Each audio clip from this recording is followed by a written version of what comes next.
honte lui rongeait les os comme un ver. Ah, désolé pour ça. Elle s'adapte encore à la vie citadine, s'excusa Théil en forçant un sourire. Ses amis acquiescèrent lentement, mais leurs yeux brillaient déjà de rire. Ingwaka, ne réalisant pas qu'elle avait fait quelque chose de mal, restait fièrement plantée là et commença à se moucher bruyamment dans sa main, puis essuya sa main sur sa robe en demandant aux hommes s'ils avaient faim. « Is you hungry ?» Keden a presque éclaté de rire, mais s'est rapidement couvert la bouche avec sa main, faisant semblant de tousser de nouveau. Un autre ami baissa la tête pour étudier les carreaux, comme s'il regardait un film indien avec un acteur dansant au milieu du chaos. Obidik souhaita devenir invisible, tandis qu'Ingwaka, pensant qu'elle était une hôtesse parfaite, se mit à se moucher bruyamment dans sa main et annonça joyeusement « Et nous allons apporter de la nourriture. » Avant qu'Obidik ne puisse intervenir, elle se précipita dans la cuisine.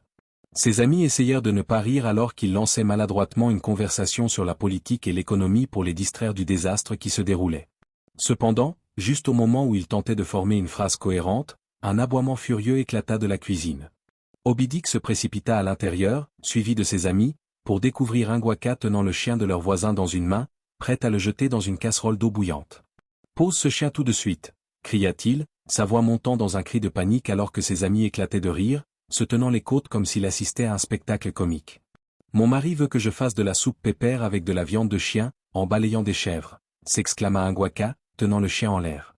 Keden s'effondra sur un tabouret de cuisine, riant jusqu'à en pleurer. Un autre ami se plia en deux, se frappant les cuisses et haletant de rire, faisant des remarques sur Obidik qui avait épousé une boucherie. « Cette femme-là, elle veut tuer un chien dans ta maison, alors que toi-même tu ne peux même pas tuer un poulet », cacha Théil, tandis qu'Obidik avait l'impression de commencer à s'évanouir d'embarras. Ses amis trouvèrent rapidement des excuses pour partir, rigolant de sa femme en sortant de chez lui. Une fois seul, Obidik se tourna vers Ingwaka, qui se tenait silencieusement derrière la maison, visiblement perturbé. « Qu'est-ce qui ne va pas chez toi ? Je sais que tu n'es pas éduqué, mais peux-tu réfléchir ? N'as-tu donc pas de bon sens ?» lui demanda-t-il. Obidik s'empara de sa tête entre ses mains, regrettant le jour où il avait épousé une femme si simple d'esprit. Il réalisa que le respect qu'il avait tant désiré s'était transformé en une honte cuisante. En regardant Ingwaka, qui était là, les yeux baissés, les mains croisées comme une enfant attendant sa punition, la colère l'envahit. « À partir de maintenant, tu ne parleras plus jamais quand mes amis seront autour, tu entends ?» hurla-t-il. « Et ce n'est pas seulement mes amis.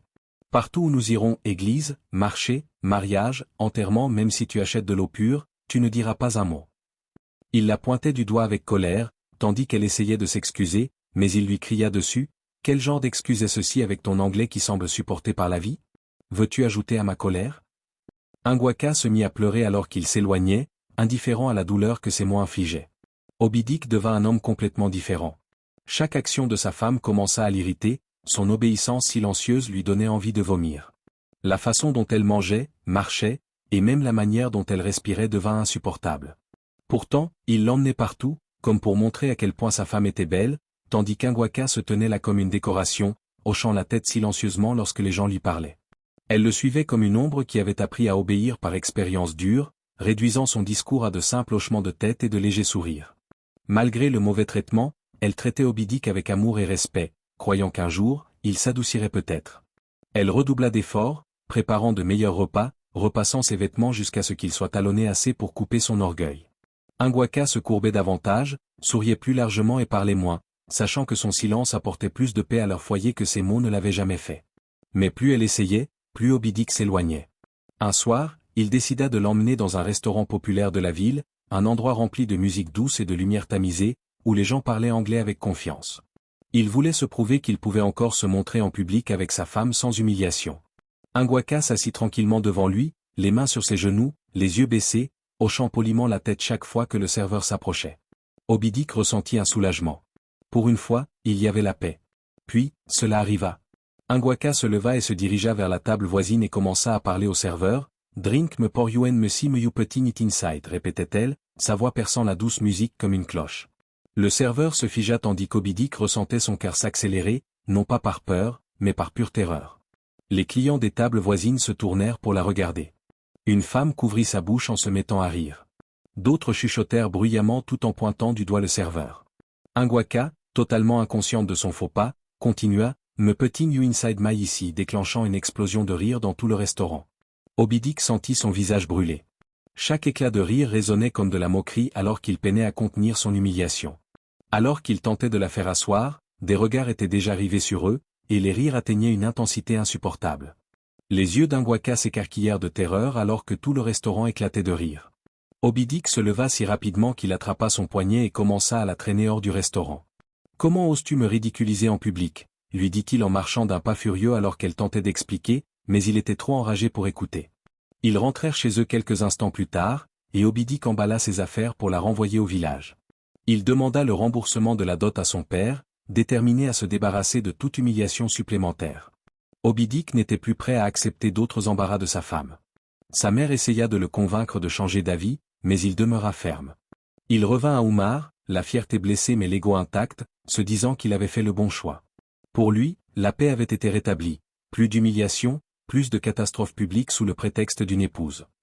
Les jours se transformèrent en semaines, puis en mois, alors qu'Obidik reprenait ses anciennes habitudes, sortant avec ses amis et assistant seul aux événements.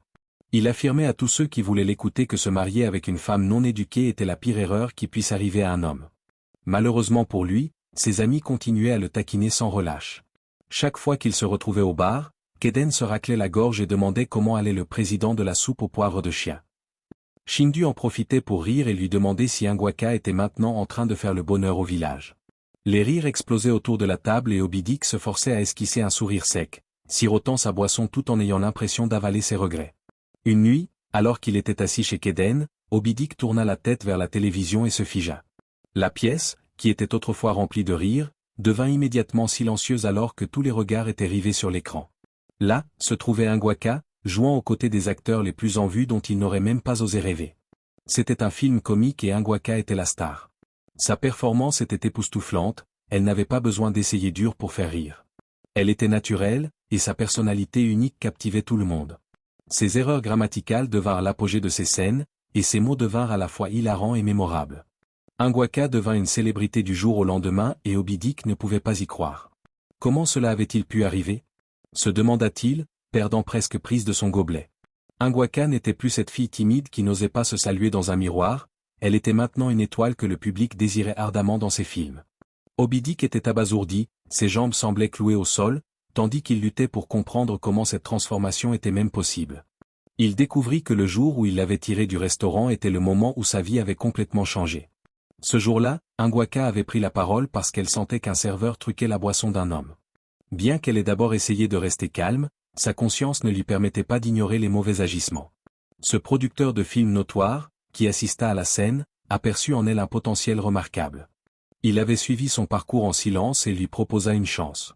Angwaka saisit cette opportunité sans hésitation. Elle apprit ses répliques comme si sa survie en dépendait rapidement et efficacement. Son humour maladroit se transforma en magie, ses maladresses linguistiques devinrent sa marque de fabrique.